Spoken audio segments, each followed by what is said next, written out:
As a part of steel mill service, you, as well as your knowledge and skill, are also key factors in our customers' success. With that in mind, this video program will review areas of the basic oxygen furnace, the wear mechanisms associated with the process, proper gunning techniques, gunning priorities, and the benefits you personally can gain from gunning BOFs the right way. There are 7 specific areas of a BOF you, as a refractory gunner, are responsible for maintaining. The cone is the area immediately below the lip of the furnace and extending to the furnace trunnions. The trunnions are located just below the cone and extend to the furnace knuckles. This is considered the backbone of the furnace lining. Next are the knuckles, sometimes called the stadium. This is the transition area between the trunnions and the furnace bottom, and second in importance to the trunnions. Knuckles are always underneath the steel bath, so their condition is very important to safety. They are also an area of high wear due to steel turbulence during blowing and stirring. The bottom of the BOF is also always under the steel bath, and for many of the same reasons as the knuckles, must be monitored closely.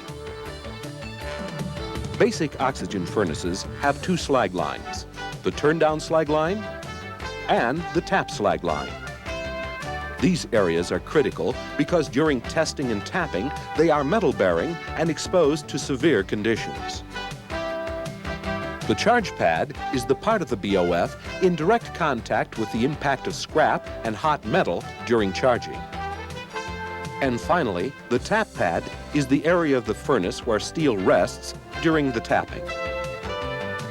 Proper tap pad profiles are directly related to proper furnace draining, making it an important area of refractory maintenance. As a steel mill serviceman, you should be familiar with these 7 areas of the furnace. Causes of furnace wear are physical, chemical, or a combination of both. Physical wear is caused by the direct force of scrap and molten metal as they are charged in the furnace. Chemical wear is caused by a reaction taking place in the furnace. For example, corrosive chemical compounds in slag will react with refractory lining, eroding the chemical bonds of the refractory, resulting in lining wear. During the blowing of the furnace, violent turbulence and extreme temperature cause both physical and chemical wear to the lining. As you work with BOFs and their linings, you will see evidence of physical and chemical wear in all areas of the furnace. Let's now review the 7 maintenance areas of the BOF and the main causes of wear for each area. In the cone, desculling is the main cause of physical wear. In the trunnion area, physical and chemical wear is severe, mainly due to slag and steel agitation during the blow. The slag line is vulnerable to chemical wear through slag attack and extreme temperature during the testing period. Physical and chemical wear are both experienced in the knuckle area of the furnace. The extreme force of oxygen blowing against the lining and the turbulent vertical circulation of the molten steel cause the wear. Steel movement is also a source of wear for the tap pad. Localized heat and duration of the tap also contribute to physical and chemical wear. The charge pad receives direct impact from scrap and hot metal, causing physical wear. The nature of the steelmaking process is violent. Severe forces are constantly at work against vessel linings. In addition, steelmakers are required to operate on tight, highly coordinated schedules, leaving little time for refractory maintenance. Yet, a proper refractory lining is important to the integrity of the vessel, as well as the cost and quality of the operation. That's why your job is such a critical one. Steelmakers rely on you as the expert to know exactly when, where, and how to apply refractories for efficient and effective results. All furnaces are not the same. Neither is refractory wear.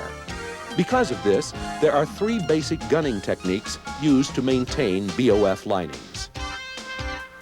Let's review these techniques and the circumstances under which they are used. The first technique is shelving. This gunning technique involves a step-by-step buildup of material to apply large masses of refractory to wear areas in the furnace. Starting at the bottom of the wear area, material is applied to the desired thickness. Just above that application, another interlocking shelf of material is built resting on the previous one for strength. This continues until the wear area is reprofiled. The surface is then covered to provide a smooth, strong refractory seal. If the material is applied too thick, the refractory will slump, pop, or spall. The next gunning technique is fanning. Fanning is used for maintaining a large furnace area or sealing in other shots, not for building thickness. While moving the gunning nozzle in a fanning motion, the material should be applied in sweeps of up to 3 feet. The fan is used to finish or seal in a shot and make the refractory surface smooth. It is also used to tie in or feather the refractory into another area. Finally, the straight piping gunning technique provides the most dense and effective application for material performance. This technique is limited to situations where a 90-degree angle to the surface can be provided. Examples include tap holes, knuckles, and slag lines in specific applications. Knowing and mastering these gunning techniques are not the only aspects of the steel mill serviceman's job. He must also determine when and where each technique is most appropriate. First, he must consider gunning priorities. The lowest area of the furnace is gunned first with a progression up the furnace. This method prevents gunning over rebound. Therefore, the standard order of gunning is as follows. First, gun the pad area, because this is the lowest part of the furnace. As we move up the furnace from the pad, our second area of focus is the slag line. The third priority within the furnace is either the knuckle or trunnion area. These areas should be considered next as we progress up the furnace interior to minimize gunning over rebound. The last area of the furnace to be gunned is the cone. This process ties the areas of the furnace together, maintaining the integrity of the furnace lining. Although not a common practice, bottom gunning is needed due to established procedures in some shops. After gunning priorities have been established, consideration should be given to the positioning of gunning equipment. You should remember to use the optimum gunning angle to give greater refractory density and strength while reducing rebound. In addition to the gunning angle, the product density and strength are controlled by the amount of water needed for application. Too wet a mix causes slumping or sliding. Too dry a mix produces dusting of the material.